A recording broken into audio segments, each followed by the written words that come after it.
This is CGTN, China Global Television Network. After more than a year of interruptions due to COVID-19 restrictions, Tunisia's nightlife has returned. The health crisis has affected tens of thousands of people who are part of the nighttime economy, including artists, barmen, waiters and security guards, among others. Adnet Shawashi tells us more.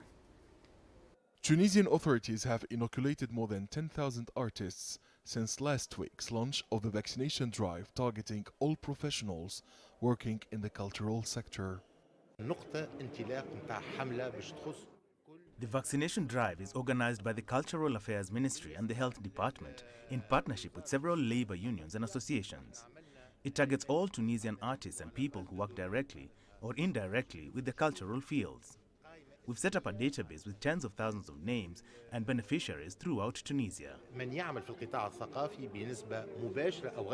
Thousands of sound and light specialists, as well as technicians, have received their first COVID-19 doses.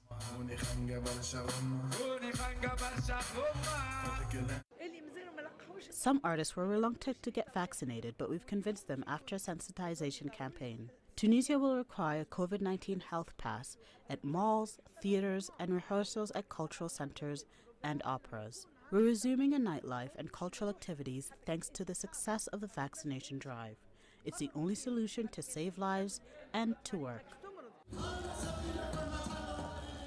After more than a year of absence and forced unemployment, many Tunisian singers and musicians have welcomed the much-awaited return to the artistic scene.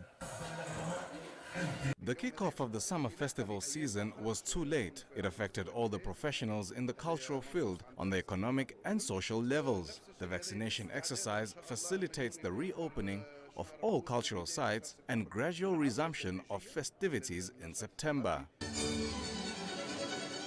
The mass vaccination campaign targeting artists, singers, musicians, dancers and all show professionals continues throughout Tunisia. Meanwhile, thousands of restaurants, cafes, nightclubs and bars are reopening in the North African state. Tunisia's cultural venues are reopening, but artists are still suffering. Several civil society organizations and labor unions have urged the head of state to lift the current nighttime curfew in order to boost the economic activity and revive the arts scene in the country. Adnan Shawashi, CGTN, Tunisia.